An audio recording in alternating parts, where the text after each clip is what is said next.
Hello everyone and welcome to GoldenNova's First Reacts, where I react first to all the things you want to see reacted to first, as long as I'm the first person you come to react to things first.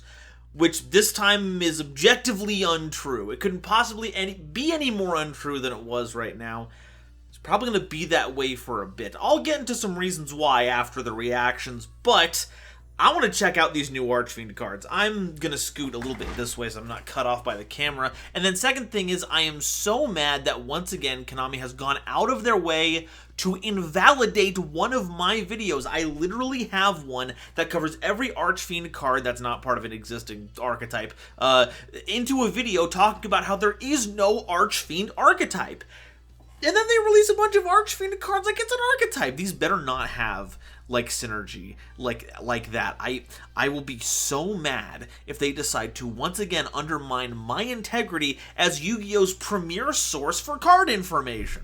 And then we're also going to cover a couple of other promos that I didn't have time to talk about this week. Let's go ahead and begin with Royal Archfiend, a level 7 Fire Fiend monster with 2400 attack and 1000 defense. Close to Monarch stats, but they got to level 7 before they could get to the other stats, so I don't think it counts. You can tribute this card from your hand or field to add an Archfiend card from your deck to your hand, except a copy of Royal Archfiend. Also, for the rest of this turn, you cannot special summon from the extra deck except Archfiend monsters. No! Also, you can normal summon one Fiend monster in addition to your normal summoner set. Damn it. It's an archetype. It's an archetype. It's a real archetype. Technically, like, you could search Archfiend cards beforehand, but it's not the same. It wasn't the same beforehand. Okay, so you can do it from hand or field, so you don't necessarily have to summon it, which is good. They've also weirdly highlighted this. You can only use the first and second effect of this card's name each once per turn. I think that's just normally how they work. Maybe it was a weird other typo thing. If there's another thing, let me know down below. So we pitch it. We get to add an Archfiend. We don't even get to summon it, but we do get the extra normal summon to help facilitate it. So, okay. And 2, when your ritual monsters are destroyed by battle while this card is in your graveyard, you can special summon this card. Only by battle, though. A little rough. Next is Duke Archfiend, a level 4 water fiend monster with 0 attack and 2000 defense. You can only use the second and third effect of this card's name each once per turn. First effect gains attack equal to its level times 200, so it's an 800 2000 base. Second, you can target a face-up monster you control and send an Archfiend monster from your deck to the graveyard except a copy of this card. And if you do, increase this card's level by the sent monster. It doesn't say until the end phase, so if we send a level 8 monster, it becomes level 12, and then that's 12 times 200, so it's 2400. Still piddly stats. We are not necessarily using this to win combats. And third effect, when your ritual monsters destroy battle while this card is in your graveyard, you can special summon this card, like the other one. Okay, well, let's hope that the ritual monster that we're playing has some significant protection against effect removal. Highness Archfiend. Hey, Eris is back at it once again. Level 3 light fiend monster, 1000 attack, 800 defense. You can only use the first and second effect of this card's name each once per turn. First effect, if this card is normal summoned, you can banish an Archfiend card from your graveyard to add 2 Archfiend, I'm pretty sure that's supposed to be Archfiend, cards from your deck to your hand except a copy of this card. Also, you cannot special summon from the extra deck for the rest of the turn except Archfiend monsters. And second, when your ritual monster is destroyed by battle. Okay, so they all very clearly want your ritual monster to be destroyed by battle, or make it so that's the only thing that can happen. So what's the catch here? We tribute the level 7 Archfiends to get Highness. We use our extra normal summon to bring out Highness. Highness will banish the level 7 to add 2 Archfiend cards.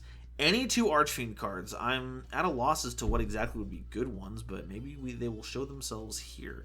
Oh, Matador Archfiend? That might be good. I heard that was a nifty little thing. Alright, let's check out Death Emperor Daemon, or Doom Emperor Archfiend. Really playing into some DDD stuff here. I saw the pictures for all of these, and the fact that one of them is them playing a board game, on top of the fact that we see that board game stuff in other DD cards, kind of closing the gap here. It's a level 7 Fire Fiend Ritual Pendulum Effect monster with 2500 attack, 1200 defense, and a scale of 0. You can only use the Pendulum effect of this card's name once per turn. You can target one other face-up spell trap on the field and destroy it and this card. Okay, so it's kind of like Archfiend Eccentric. It has half, or not half, it just has her Pendulum effect. Okay. Oh, You can search this, and you can search Eccentric, and I think she's a 7 scale, so that's pretty good scales. Still not big enough to pendulum summon the big one. And that's if I remember correctly in that she's scale 7 or not like scale 3 or something. Okay, you can ritual summon this card with Throne of Archfiends. Must be ritual summoned. You can only use the first and third effect of this card, monster effect of this card's name each once per turn. Boo, we can't pendulum summon it. It's a pendulum monster. If this card is ritual summoned from the extra deck, okay, so maybe we can do some stuff. You can banish all monsters on the field except those in the extra monster zone.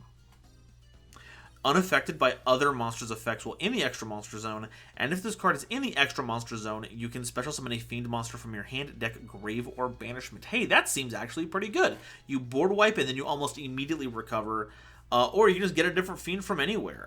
That's good. I think that's just good. If it's easy to get out, otherwise it sucks.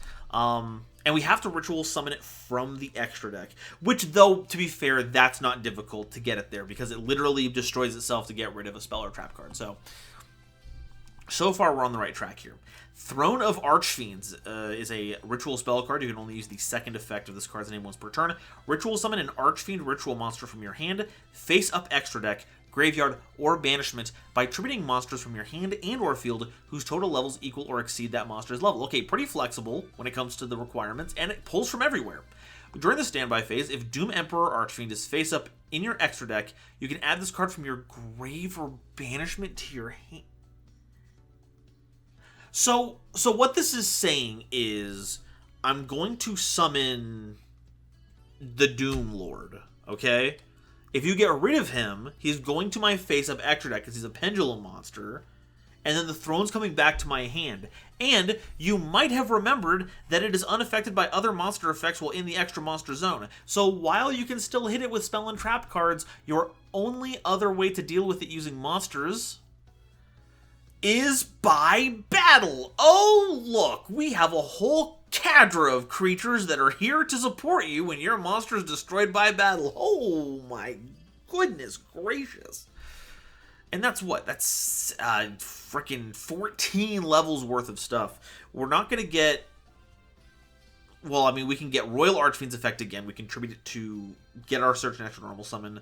Duke Archfiend can bin a card, and Highness is just here as fodder because her first effect only triggers on normal summon. Wild confluence of effects here. That's nutty. And what level is he at? 7. So you only need the one Royal Archfiend to get this off the board. Or onto the board, one might say. Okay, hold up. Hold on one second. Wait a sec. Can we zoom in a little bit on this? I'm noticing something. I think none of these Archfiends are real. Or at least the older versions of them aren't real. I think this is still like young Eris. That's definitely like a smaller Royal Archfiend. This is the third one. They all have very like kid-like attributes. They're all playing a tabletop game. The absolute charm of imagining that these hell demons are like role-playing being adults is very fun to me. I love it. Okay. Archfiend's strategy game is a field spell card. Fiend monsters in the extra monster zone gain 1,000 attack. Fiend monsters, by the way. Don't think I didn't notice that we had a water and a fire fiend in here. So little Unchained action. Also the fact that Highness Archfiend is a light fiend. So, hello, another deck that just runs Fiendsmith now. Fiendsmith forever. Fiendsmith until the heat death of the universe. You can activate one of these effects. You can banish a Fiend monster or Archfiend card from your hand or graveyard to add an Archfiend card from your deck to your hand except a field spell. Or add an Archfiend Pendulum monster from your deck to your extra deck face up. Oh, so you can just put it there. So, the fact that its protection only stops it from being affected by other monsters means that this still gives the bonus, which means that our Pendulum Archfiend fully set up is actually 3,500 attack, so defeating it in battle is going to be exceedingly difficult. The other effects are just good setup, just banishing Fiend Monster, just mulching cards in your graveyard. You can do it to your hand too if you want, but normally you're just taking your cards that are in the graveyard that you've already used and making use of them a second time. And then, oh no, it's not even the last one. We have at least 2 cards. Archfiend's Jest, normal trap card. You can only activate 1 card with this card's name per turn. Special summon a level 7 or lower Archfiend monster from your hand or deck. Or, if you have a face-up Archfiend Ritual monster in your extra deck, you can special summon a Royal Archfiend, a Duke Archfiend, and or a Highness Archfiend from your hand and or deck instead. That's so funny. So it's like preemptively giving you all of their replacement effects, being all like, hey, we gotta call the team. Also, are they fighting over the throne here, please? That's so funny. This is so good. Folks, I think I might love Yu-Gi-Oh! Okay, last one, Archfiend's Vigor. Continuous trap card. You can only use the first and second effect of this card's name each once per turn. If you control an Archfiend Ritual monster in your extra monster zone, target a face-up card your opponent controls and negate its effects until the end of this turn, turning our monster into a Hot Red Dragon Archfiend Abyss, you know, that's also an Archfiend. The words Archfiend Ritual Monster in the extra monster zone is far too specific. They really should have just said, like, our guy, right? Because you can only get Pendulum Ritual Monsters into the extra monster zone. It's the only way to summon them from the extra deck. So unless they might be planning on making multiple, actually, so let's not get hasty, though. The fact that you'd only be able to have one of them is goofy. If this card is banished from the hand or field, which you can do with the field spell, you can add an Archfiend card from your deck to your hand except a copy of this card. Oh, okay. So we can, if we ever lose Vigor, we can use the field spell to banish Archfiend's Vigor to search out a copy of Archfiend Vigor, and then if we want a second copy of the field spell, we can use it to get a copy of the field spell, because the field spell can't search other Archfiend field spells. Wow. I'm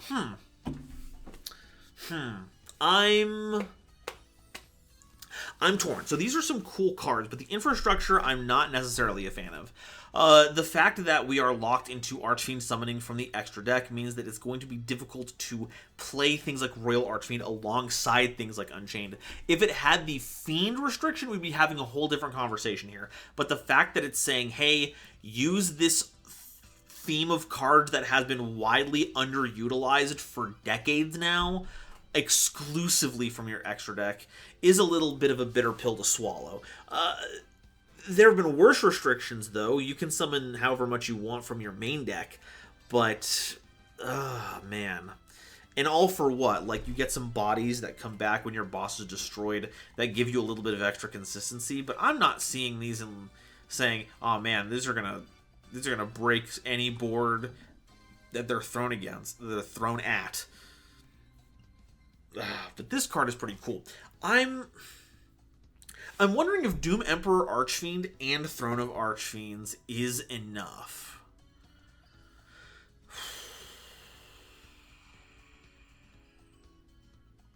I'm very curious. Are there ways to set this up where we can make this work? Because the thing is that the way that you want to summon out Doom Emperor Archfiend necessitates you playing it in this specific way. Normally, ritual monsters can be scary because you can tech them into things like Megalith or Drytronic, because they can ritual summon a multitude of different monsters from a variety of archetypes. But Doom Emperor Archfiend only really works if you summon it from the extra deck, and these cards that are generic ritual enablers don't do that. Really. Like, they'll summon from the graveyard, but they won't ritual summon from the face-up extra deck. That being said, I think, I think I'll wait till we talk about it in videos. And no, I'll have to double check to see who I saw them say it online on Blue Sky, and I'm mad at myself for not remembering. It might have been I Wish I Was Dead. I might be misattributing this. If I am, please let me know. But I think it was I Wish TCG that said that, like, oh, so we have to run Transonic Bird so that we can ritual summon during our opponent's turn, because it can copy other ritual spells, which means it can copy Throne of the Archfiend's ability to ritual summon from the face-up extra deck, so we can then banish all monsters on the field except the EMC ones. This card is just so funky. I don't know. I think it's good. I think it is good. I wouldn't want to build an Archfiend deck around it. I still don't think that it has more going for it than that. A deck now needs more than just a strong boss monster to be competitively functional. But I think this can make for some good tech options. The fact that the field spell banishes any fiend monster to search out your Archfiend cards does make it compatible with just about anything. And of course, Fiendsmith is always going to Fiendsmith. So there's going to be no shortage of ways to utilize these cards.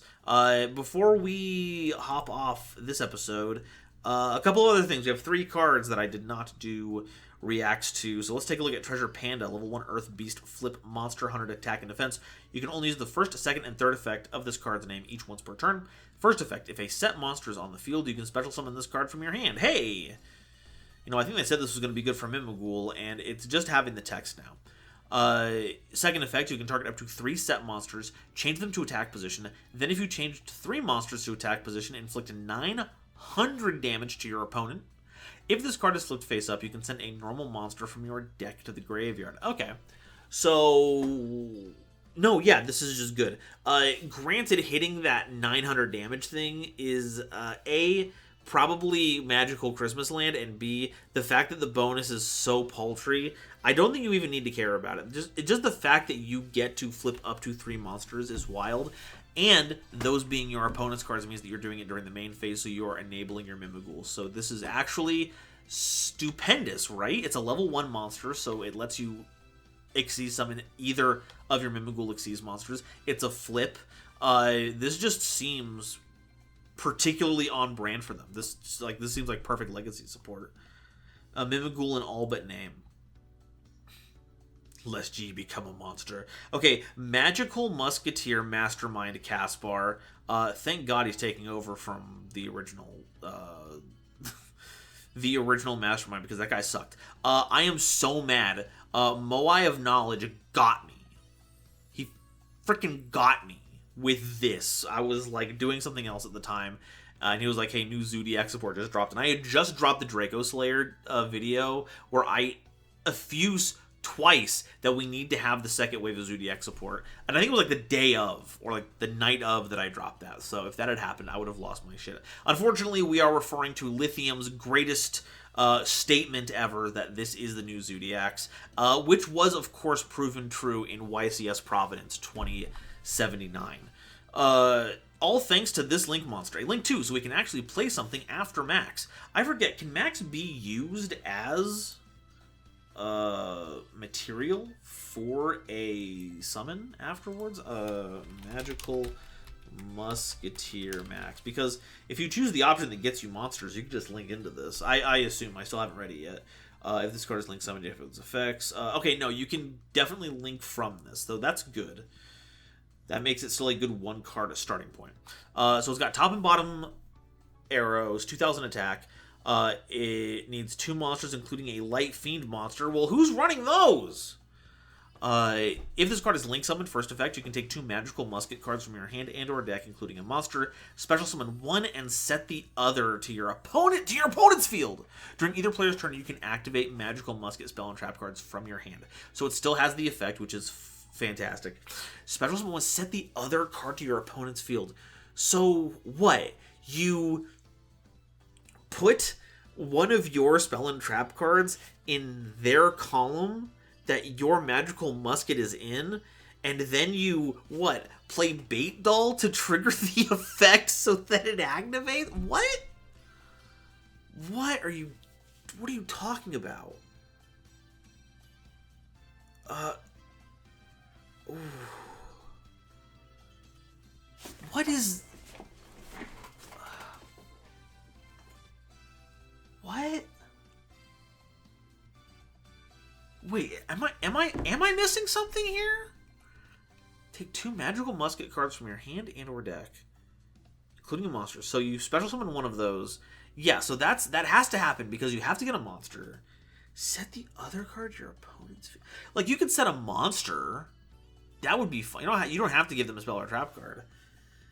They set the... Okay, actually, this needs to be... No, this is... No. No. You can't just say that and expect me to not dig into the weird combo that you are obviously trying to set us up for.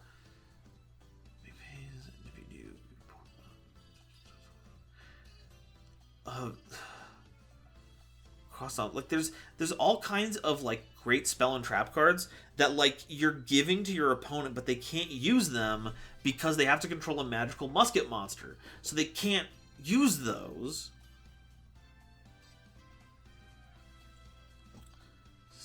And it's set so they don't have to activate it if you don't want to. I'm sorry, I'm losing my mind over this. Special summon man. Okay, so that just, like, shuts off calm stuff. Fiendish Deal. You control cannot be destroyed by card effects. This card in your possession is sent to the graveyard. And it's in your possession, so we can't even give it to our opponent and then nuke it to get the benefit. What is going... It really just has to be the monster thing, right? It has to be.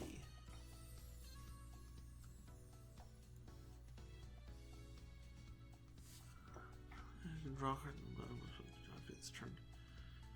Trade the push. You have to be magical. Okay, I can't. Okay, whatever fine ass madness that they're throwing down here, I can't figure it out. I need your help. What in the hell is upgraded cast bar supposed to do here? Like, is the trade off like picking 2 monsters and then giving your opponent a bad one and then just you run over it? Is that? Oh. Wait. No, okay. I know what it is. I know exactly what it is. It took me 8 years to get there, but I finally got there.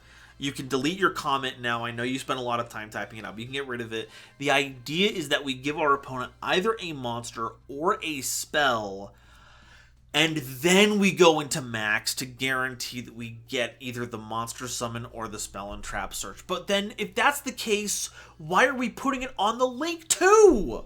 I'm trying to do max first so that I can get the monsters used to make Caspar. What? I guess like, because the spells and traps don't work for them, you can, like, clog up one of their spell and trap zones or something, and then, like, that'll stick around until you summon out max again. Like, it's like... That has to be what it's for, right? It's the only explanation that I can think of. Though I will say it is nice to have a way to just cleanly summon out Zachiel. The fact that it drew cards for each magical musket... I'm just going to read it off. Once per turn during your opponent's end phase, you can draw cards equal to the number of magical musket, spell, and trap cards you activated this turn while this card is face up on your field. Always felt like one of the most necessary cards to have on the board for magical muskets, but the only way to summon a monster was, like, I think it was not Fiendish Deal, it was Crooked Crown. Yeah, you can summon a magical musketeer monster from your hand. Boring. Dumb. And Max, I think Max doesn't care about the level. Maybe Max does care about the level.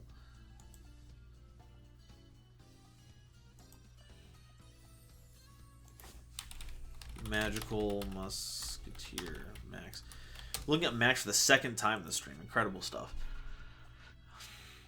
Okay, no, it didn't care about levels either.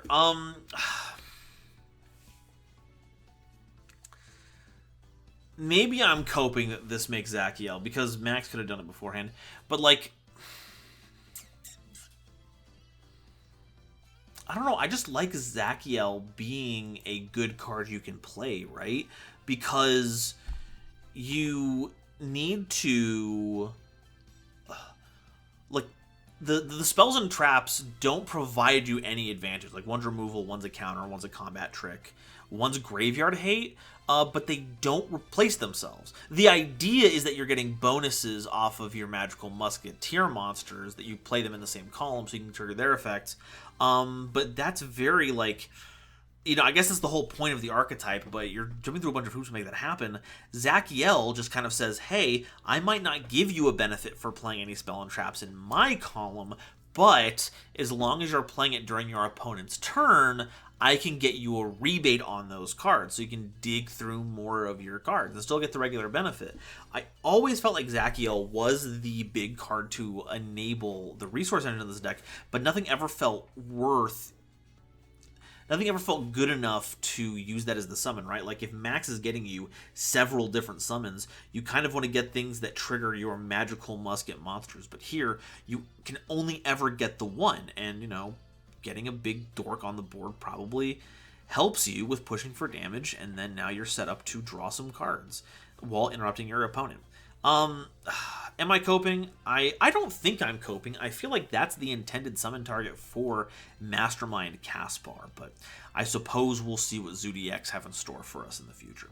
Lastly, we have another card out of the Power of Fellows structure deck. Synchro Oneway is a normal trap card. You can only use one of the first and second effects of this card's name per turn, and only once per turn.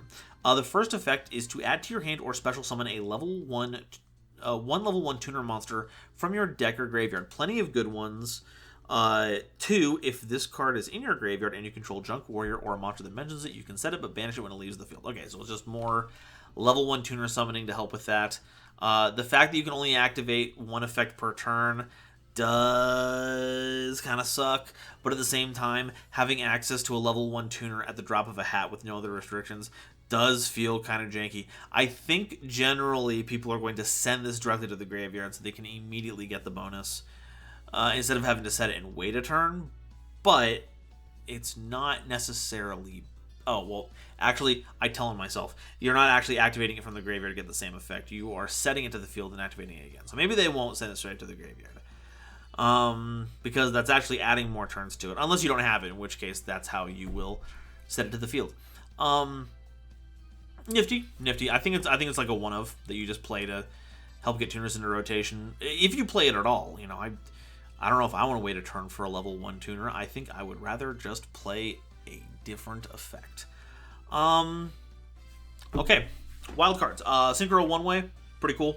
Magical Musket Caspar, kind of silly. Looking forward to seeing how that is utilized.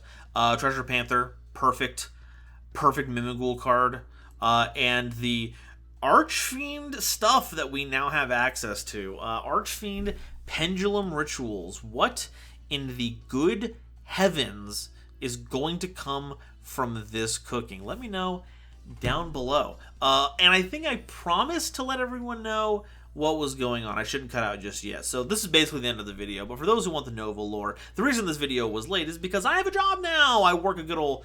I can't say 9 to 5. It's like a 6:30 to 5 a.m. to p.m. kind of deal. 4 days a week, so it's nice to have a 3-day weekend every week, but it's a 10-hour workday every time. And that means I have to be in bed before I can, way before the usual release time for these videos. So these are probably, if I'm being responsible, going to be out late. At least the Mondays and Wednesday, earlier in the week releases. If they're later on in the week, you know I'm going to be staying up late playing French Legend of the Dragoon. Expedition 33 is pretty fun, by the way. You should give it a shot. So that's that change. It's also why I haven't really uploaded... Well, this is normally a day where I do upload. I didn't upload Monday because I'm kind of taking a break this week. It was my birthday on the 5th. So I just kind of chilled out. I want to do, like, more bombastic stuff for my birthday, but well, with new job stuff coming up, I don't really think I have the energy for it. There's a lot of stuff going on, so yeah, if you've watched it this far and you enjoy what I do here, I wouldn't say no to a little birthday gift. You know, it would be nice. I would accept many shows of support. I would say that now. I would say now more than ever. On a ranking list of times where I've needed support, this is probably pretty mid-tier on it. I would like to get out of doing a 9... I gotta stop saying 9 to 5. I would like to go back to doing this full-time as soon as possible, and the best way that can happen is with direct support from you. Obviously, if you're not in a place to do that, and it's a pretty hectic time to try and support people online, but if you can't, of course, the whole liking, the subscribing, being vocal about stuff in your Discords and your forums, wherever you're at. If you like domain duels, please share those around. Those are a labor of love. They don't get a lot of views, but they're very fun, and I love the format. If you like explain stuff, if you hear people needing help with stuff, please push the videos. Let them know that we're here. And if they like Yu-Gi-Oh! Dorks, people with dad jokes, that's it. I have the market cornered on dad jokes. Everyone else is skibbitying their toilets and rizzing their Ohios. I can't keep up with that. So if you need general good Cracker Barrel before they ruined the logo dad humor, I am here to provide that for you. And of course, if you would like to support me directly, the links are down below for my Patreon. My Patreon has several tiers. There's early access stuff. There's voting on videos that I make. There's custom card showcases if you like doing custom card stuff. Who knows? All that kind of stuff. So, change to the channel. This is one of them. Other one is probably going to be less scripted uploads and less frequent domain duel stuff to, you know, balance work stuff. And I think that's about it. So thank you for watching the regular video. If you watched until now, super thank you for hearing my rambling. I super appreciate you caring about the state of the channel. If you have any questions about anything really, let me know down below, or join the Discord, or any other fine things you can do to interact with us here at the Orbital platform. And until the next time Konami drops some juicy spoilers, I will see all of you next time. Bye-bye. Today's episode is brought to you by Dragon Shield. Get the sleeves as strong as dragon scales and save 5% on your order by using the coupon code GoldenNova at checkout while helping out the channel. It was also brought to you by my lovely patrons, including this month's illustrious Quasar Commander, Upstairs Media, Nebula Navigator's Third Dynasty, Ada Basilisk, Adam Zajdel, Ancient Wizard, Andrew Newman, Battle Axe, Charlie Mercury, Chibi Gohan, Christopher Fuss, Clockswork, Comrade Eric, Frankie, Garland Chaos, Green Knight, Great Big Pillock, Groog, Hair Bear, Harry the Ominous Benefactor, Iron Zero, Iskander 711, Carp, Marion Jamesy Picata, Meme King, Millennia Asta, Muse Clark, Neon Yaminair, Orozco 09096, Panther J, Bat Boos, Rebel King Lucifer, Red Eyes Jackalow,